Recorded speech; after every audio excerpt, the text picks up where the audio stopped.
everybody, I finally remembered to add the intro to my video, so this is my first official Christmas video this year. But of course, if you check the playlist on my YouTube channel, you will see I already have quite some inspiration for you this year.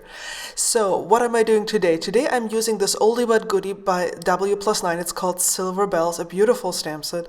And I've already prepared a bit with the stitched rectangles by Little Inkers. What I really like about this set is that the largest die here is exactly the size of an A2 sized card, US A2 size, 4 1/4 by 5 1/2. And it gives you this really nice stitching around the edges, so that's what I really like. Now I'm grabbing an ink here by my favorite things, and my challenge is I want brown cardstock, but I didn't have any handy, so I was like, how do I create brown cardstock? You could totally use distress inks for this, but for some reason I wanted to see if I could do this with my regular ink, and it works. What I really like is as soon as this ink dries out, it's absolutely smooth. So you really don't know that you used an ink pad for this. That's what I really like about this. With distress inks, just depending on the cardstock you use, you sometimes have to really work to blend it. And this stuff, once it's dry, it's absolutely even. And this is how it's going to look like in contrast to my white paper here. I'm going to set this aside to dry, and in the meantime I'm going to create my front panel. I'm going to stamp this arrangement here from the stamp set, which has the twigs, the bell, and the bow. And then there are stamps that you can use to stamp this in. I only partially inked this one up, so I wouldn't stamp over the bow too much. And I just rotated the stamp so I could fill this in. And of course I did the same with the bow, and I think it's meant to be not quite exact, more like artistic, because you will see that there are some white areas left. Here you can see that. And I decided to just use my Copic markers to add some shading here. I'm not doing anything fancy. I just want to have like some shading here so it looks more dimensional. You can see I'm not taking a whole lot of care here. And I'm doing the same to the leaves. Now the bells, you can't really stamp the bells. There is a bell stamp, but it doesn't match the bells here in this arrangement. So I'm just using some gray Copic markers. I'm doing basic blending from dark to light. And this time I didn't start with my darkest color because I wanted to see how it would look like without the darkest color. But you know me, I like contrast. I just can't help myself. So I just had to add some of the darkest color later on. This was not the darkest color, by the way.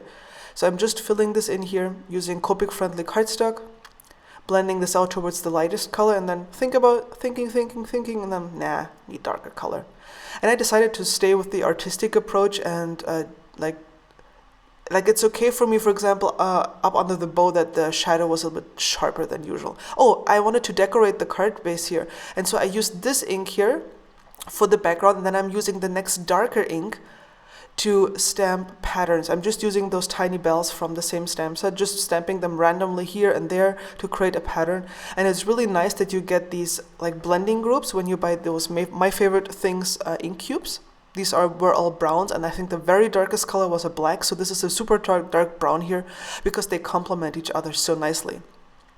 I'm stamping the sentiment here in Versamark ink. This is a sticky ink, which is great for heat embossing, which is exactly what I'm using it for. I sprinkled some gold embossing powder on it, and then, you know me, you know, this is like the favorite part of heat embossing. It's just so beautiful. It's like it goes from, man, what is that, to, oh my goodness. So much fun.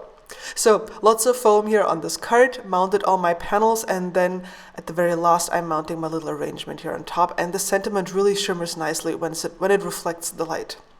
So I hope you enjoyed this card, and it gave you some idea on how to create your own colored cardstock if you're in a hurry or if you don't have the proper color handy. This is also great if you, for example, want to make sure that the color of your cardstock matches certain like stamping that you're doing. Let's say you just want let's say a red frame, a white panel on top, but you have red stamping and you want to make sure that the red frame matches the red stamping. This is how you can use your ink pads as well. So I hope this inspired you. Thank you so much for watching. There will be many more Christmas cards to come. I hope you'll subscribe so you can stay inspired. And here are 2 more videos to check out for you. One that also uses a brown color scheme, and then there is the complete opposite, a completely white, clean and simple Christmas card. Thanks for watching, guys. Cheers!